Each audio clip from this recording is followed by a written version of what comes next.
سڵاو لێوە بینەران و بیسەرانی خۆشەویستی بڵینگۆ لەگەڵمان بن تا یەکێک لە بەناوبانگترین و گەورەترین پەیکەرەکانی جیهانتان پێ بناسێنین. پەیکەری ئازادی. پەیکەری ئازادی وەکو یەکێک لە بەناوبانگترین پەیکەرەکانی جیهان دەناسرێ. هەر کەشتیەک کە لە شاری نیویۆرک نزیک دەبێتەوە یەکێک لەو شتانی کە دەیبینێ ئەو پەیکەرەیە. چۆن شوێنی دامەزرانی و پەیکەرە لە ناو دوورگەیەکدایە و لەگەڵ شار مەودای هەیە. هەر بۆیەش دیارە تەنها ئەگەر لە نێو شار بایە لە نێو بیناکانی دیکەدا ون دەبوو. ئەو پەیکەرە گەورەیە لەگەڵ پایەکەی 93 میتر بەرزە و خودی پەیکەرەکە بە تەنێ 46 مترە کەواتە پایەی بنیشی بۆ خۆی بینایەکی بڵیندا. پەیکەری ئازادی لە ساڵی 1886 لەو شوێنە دامەزرا کەواتە یعنی 137 ساڵ لەوە پێش.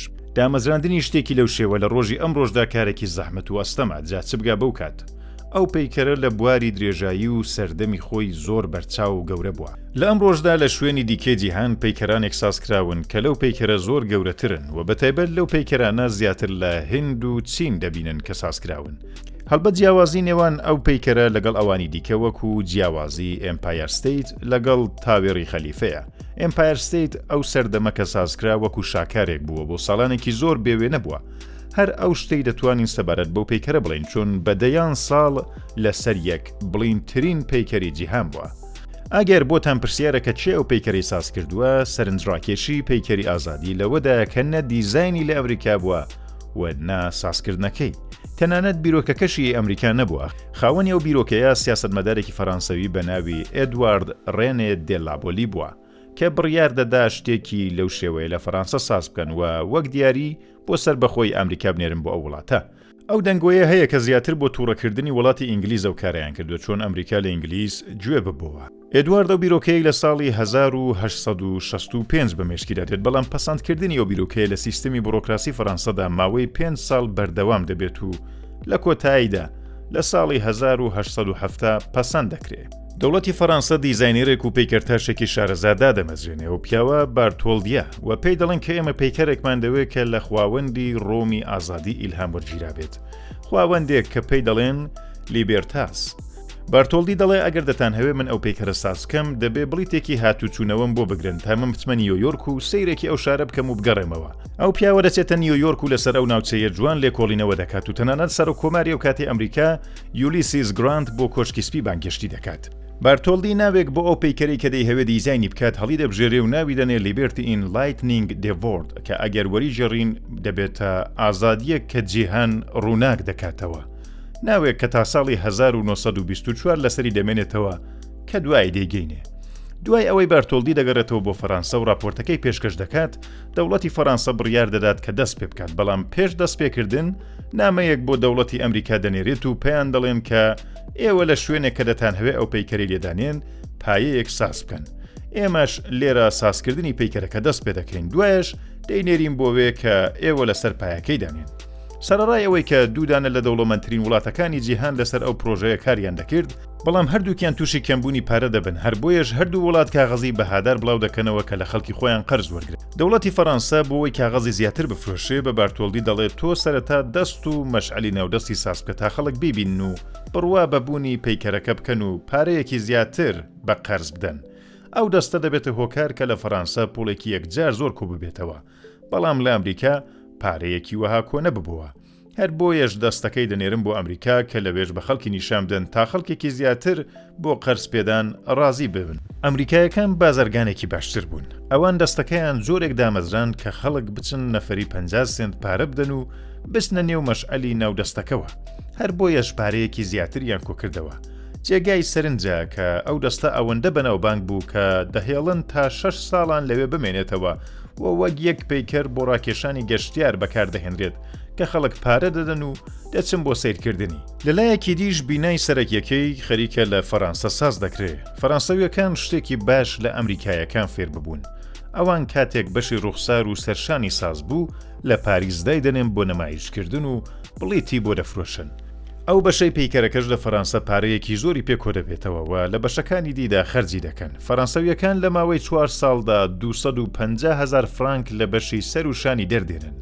تا ئێستا هەر نازانین کە ئەو پەیکەرە لە چ ساز دەکرێت. لەوانەیە بڕوا نەکەن بەڵام بە مەس لە بنەڕەدڕا ئەو پەیکەرە بینایەکی بڵیندە. پێکهاتەی ناو پەیکەرەکە ئاسنە کە هەموو بەشەکان ڕادەگرێت، بینایەک کە ڕووکارەکەی بە وەرەقی مسی ساز دەکرێت. وەرەقی تەنکی مسی بە ئەستورایی 4.2 میلیمتر، بەڵام لە دیزاین و ئەندازیاری ئەو پەیکەرە ئەوەندە ورد بوون کە تەواوی وەرەقە مسیەکان وەک پازێل لە تەنیشتێکدا دامەزراون و ئەو بینا سەرسوورهێنەرەیان پێکێناوە و ئەوەندە بە وردی لە کەنیەک دامەزرێنراون کە ئێوە یەک پارچە دەبین و مرۆڤ وا لێ دەکات کە هەست بکات ئەوە لە سیمان یا گەت سازکراوە. بەڵام ئەو پەیکەرە لە چ ساڵێکدا خەریکە ساز دەکرێت. کاتێک خەریکم پێکاتەکەی ئەو پەیکەرە ساز دەکەن ساڵی 1879 کە لەو سەردەمەدا تیری ئاسنی نەبووەوە، پۆڵاش هێشتا بەدی نەهاتووە، هەر بۆیەش چوارچێوەی ناوەکەی ئاسنیە و پۆڵانیە. بۆ زانیاریتان تیری ئاسن پۆڵایەوە لەو کاتەدا تازە خەریکە بەدی دێت، هەر بۆیە پۆڵای ناناسن و تەنیا ئاسنی دەناسن. سەرەڕای هەموو ئەوانە ئێسکبەندی ئەو پەیکەرە لەو سەردەمەدا ناوازە بوو بەڕاستی. جێگەی سەرنجە کە بزانن هەر لەو کاتەدا و هەر بەو تەکنۆلۆژیای ئاسنە تابێڕی ئیفێلیش خەریکی سازبوونە. ئەویش لە پۆڵانیە و بە ئاسن سازکراوە، بەڵام ئەندازیاریەکەی بە شێوەیەکە کە لەسەر جێی خۆی ڕاوەستێ. هەر بۆیەش دەوڵەتی فەڕەنسا بۆ سازکردنی پەیکەری ئازادی داوای یارمەتی لە ئەندازیار ئیفێل دەکات، کەسێک کە سەرقاڵی سازکردنی تاوێڕی ئیفێل بوو. داوا لەو دەکات کە ئێسکبەندی پەیکەرەکە ساز بکات. ئەندازیار ئیفێل چوارچێوەی ئەو پەیکەرە بە وردی دیزاین دەکا و تەواوی بەشەکانی دەنێرێت تا سازی بکەن. تا ڕادەیەک دیزاینی ورد بووە کە ئەوان بەشەکان لە کنیەکدا دەنێن و بە پەرچ پێکیانەوە دەبەستنەوە و وردە چوارچێوەکەی ساز دەبێ. هەر بۆ جاری یەکەمیش ئێسکبەندیەکەی بە تەواوی دەردێت.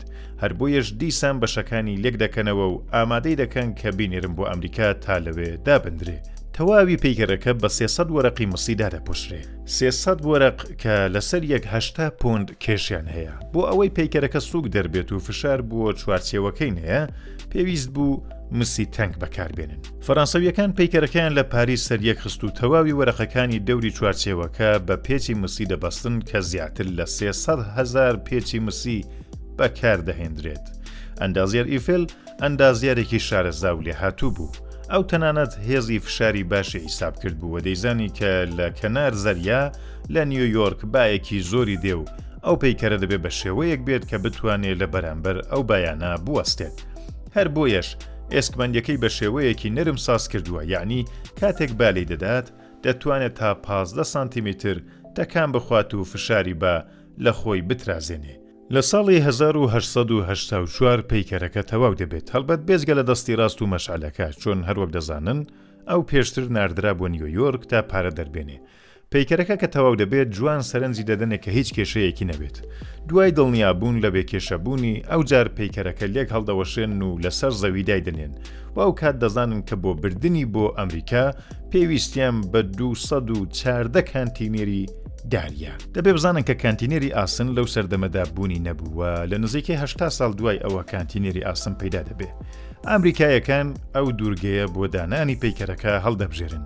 ئەو دوورگەیە یەکێک لەو چوار شوێنەیە کە بارتۆڵدی لە سەفەری بۆ نیویۆرک بە ئەمریکایەکانی پێشنیار کرد بوو دەوڵەتی ئەمریکا بۆیە ئەو شوێنەی هەڵبژارد و ئەوەی پەسەند کرد، چۆن زەویەکەی ئیخۆی بوو. شوێنەکانی دیکە ئیخۆی نەبوون و دەبوو بیان کڕێ. سەرقاڵی سازکردنی پەیکەرەکە بوون و لە سازکردنی پایەکە لە نیویۆرک دوور بووینەوە. سازکردنی پایەکەش بۆ خۆی پرۆژەیەکی گەورەیە. پایەک کە 27 میتر درێژایی هەیە و بڕیار بووە زۆرترین سیمانی تێدا بەکار بێت. زۆرترین سیمانێک کە تا ئەو کاتە بۆ هیچ بینایەک بەکار نەهات بوو، هەڵبەت مەبەستا و سەردەمەیە. دیزایانی پایەکە کە بارتۆڵدی بە ئەمریکایەکانی دابوو دەیگوت دەبێت 100% پایەکە لە گرانی ساز بکرێ. بەڵام دەوڵەتی ئەمریکا لە وەڵام داوتی کە مەحاڵە و بە ملیارد پارەی پێویستەکە ئەو بڕەگرانی تەبهێنن.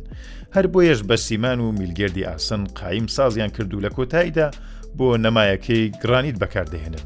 بۆ زانیاریتان باشە ئەگەر بزانن کە میلگردی ئێستا لە پۆڵان نەک ئاسن. لە سەربانی پایەکە شاسێکی چوارگۆشەیان دامەزراند کە لەگەڵ ژێری پەیکەرەکە ڕێکخراوە بە شێوەیە کە ئێسکلێتبەندی پەیکەرەکە لەسەر ئەو شاسیەدا دەمەزرێ و شاسێکەش بە میلگردەکانی نێو بتونەکە وەسڵە. دوای ئەوەی کە ئەو بینایە ساز بوو، ئەو جار دەبوو ئێسکلێتبەندی پەیکەرەکە لەسەر ئەو شاسیەدا بنرێت و دوای دامەزراندنی ڕووکاری دەرەوەی خێرا تەواو دەبوو.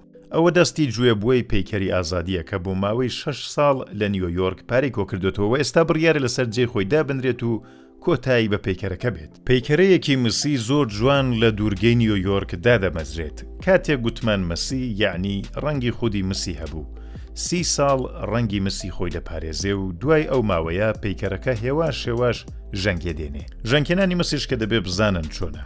هێواش سەوز دەبێ هەڵبەت خۆشیان دەیانزانی کە لە کۆتاییدا ژەنگ دێنێ بەڵام ژەنگهێنانێک کە لە ناوی نابات. کەواتە نرخی هەبوو کە بۆ ماوەیەک ڕەنگی مسی هەبێ و کاتێک ژەنگێ دێنێ بەو شێوەیە دەربێت کە ئێستاش ماوەتەوە. لەوانەیە بۆتان پرسیار بێت کە داخوا ژەنگهێنانەکەیان چاک نەکردوتەوە کە دەبێ بڵێم نا دەستیان لێ نەداوە چۆن دەیانزانی کە لە ناو ناچێ. ژەنگهێنانی مس تەنیا ڕەنگەکەی دەگۆڕێ و وەک ئاسن لە ناو ناچێت.